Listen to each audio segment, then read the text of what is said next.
Rana, Rana.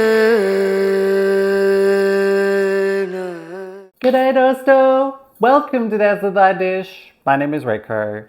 So today for our party, I'm going to be taking a trip down memory lane and making a quintessential Australian dessert.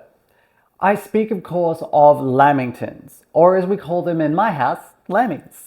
Essentially a sponge cake dipped in icing and then coated with coconut. It is absolutely nostalgic. So originally I made these for Australia Day, which is January 26th. And interestingly enough, that also happens to be India Republic Day. So when I made these lamingtons, I thought I had to celebrate both events, but how to do it? What I decided to do was make the classic chocolate icing for half of them, and the other half I made a Desi inspired icing, which turned out incredible. It was so flavoursome. So I'll reveal what that icing will be a little later on.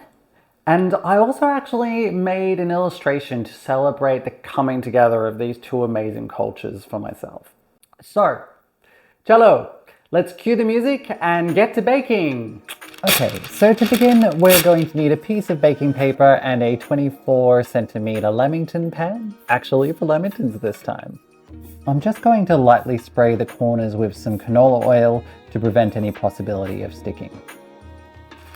Then I'm going to take my baking paper, place down the pan in the middle, and trace around it with a pencil.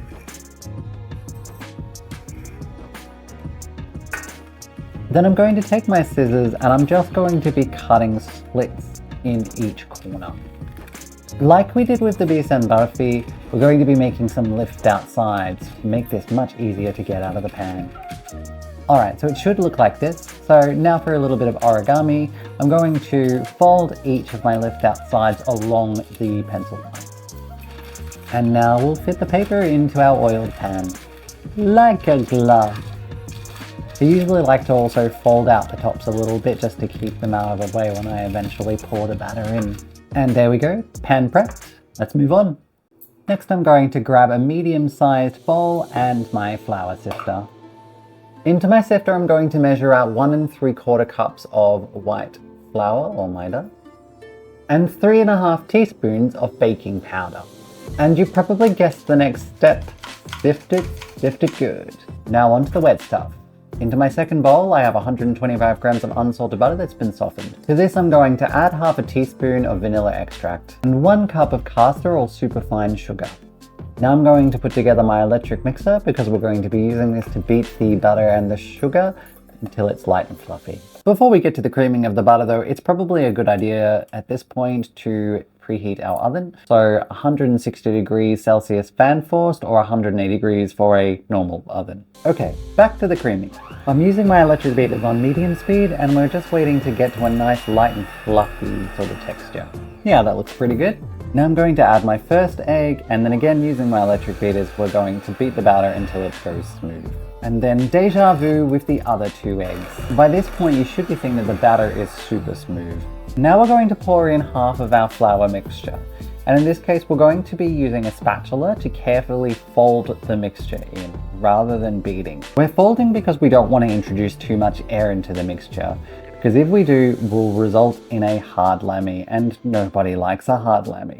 Now we're going to add in half of our half cup of milk, which would be a 1/4 cup. And like with the flour, gently fold this in. Now we want to repeat our last 2 steps with the remaining flour and milk. I know this seems a bit repetitive, but trust me, it'll all work out in the end. And that's our vanilla sponge batter done. So let's encourage it into the pre-prepared pan. Okay, I think it needs a little more encouragement. Okay, so using my spatula, I'm now going to push the mixture around the pan to try and get an even filling. This can be a little bit tricky as it is quite sticky. And there we go, all ready to get baked. So into the oven it goes. We're going to bake this for 25 minutes. Through the magic of editing, you get to enjoy the time lapse of all of this in 15 seconds.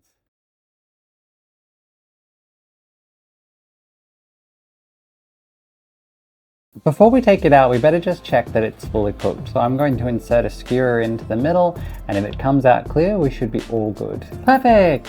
And yeah, I know, I need to get a proper cake tester. So I'm gonna get it out onto my hot plates and let it rest there for 5 minutes because it will still be very soft. And now grabbing those handy handles, I'm going to lift this out onto a waiting wire rack. Then I'll carefully peel down the sides of the baking paper. Now I'm going to take a second wire rack on the top and hey presto, let's flip it over. Now I'll carefully remove the rest of the baking paper. We'll need to let this cool completely before we cut it. Ta-da! I reveal a beautiful naked golden sponge cake. Alright, it's cooled down, so let's do another flipperoo, this time with a rigid cutting board.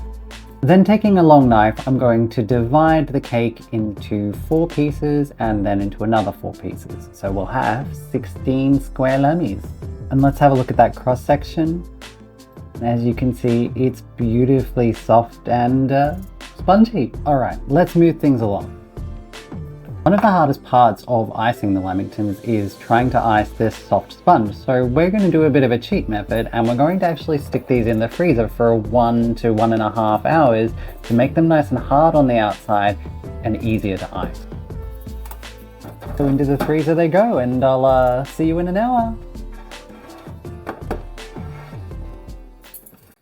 Alright, it's been about an hour, so the lamingtons are probably solid enough that we shouldn't have any troubles trying to ice them. So, Jello, let's get started on that icing. We'll need some boiling water, so I'm just going to boil my kettle. So let's begin with the classic chocolate icing. Keeping in mind that any of the ingredients here you're going to need to double if you just want to make one flavour. So into my sifter I'm going to add 2 cups of icing sugar. And you guessed it, sifted. Now 1/6 of a cup of cocoa powder, half a tablespoon of unsalted butter, and half a cup of boiling water. Back to our trusty spatula and let's give everything a real good mix. So what we're looking for here is a syrupy-like consistency. You don't want it too thick and you definitely don't want it too watery. So do add extra water if required.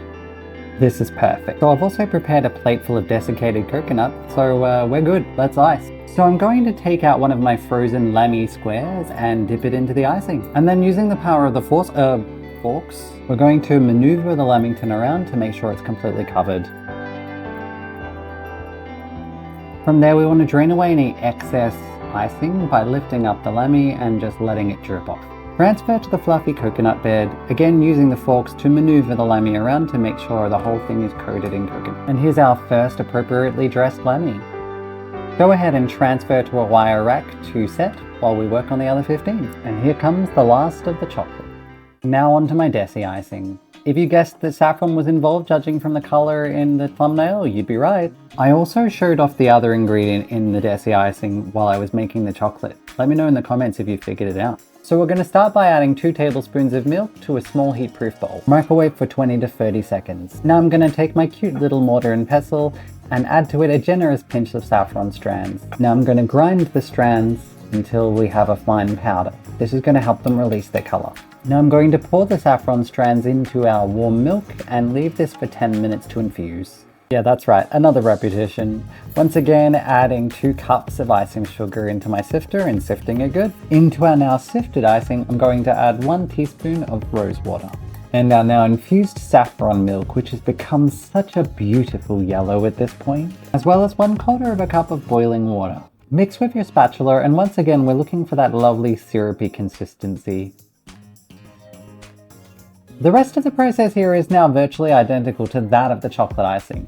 We're going to dip our frozen naked lammy in the icing, make sure it's well coated using forks, and then drip it off and transfer it to the bed of coconut, roll it around to get an even coating, and then transfer it to the rail rack.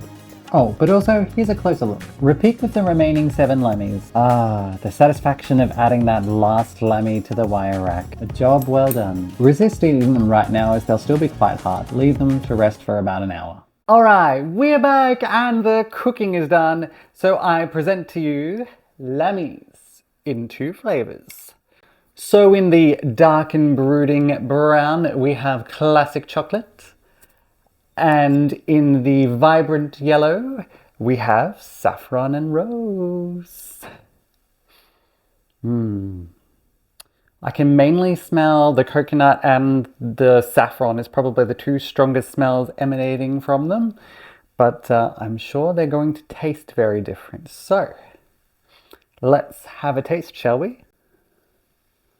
I'm going to start with the chocolate.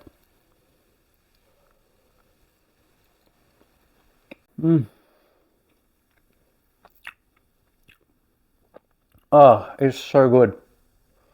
So sweet and decadent, and just a reminder of my childhood. Used to eat these all the time. Alright, now let's try the Desi or Republic Day icing as I coined it.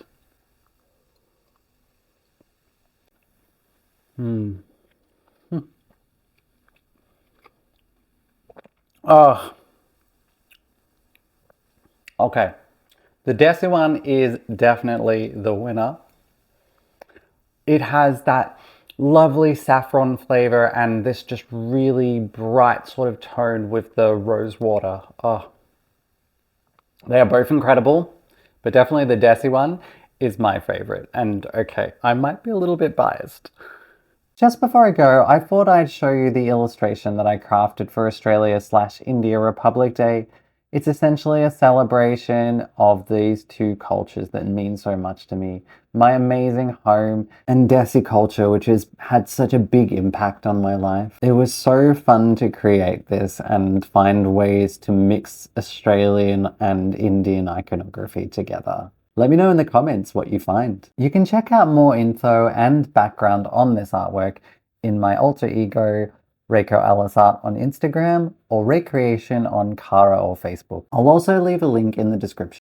So if you enjoyed this video, give it a like, and if you want to catch what dish I get up to next time, please subscribe. Thank you so much for watching, and Fimalenge, I'll catch you in the next video. Re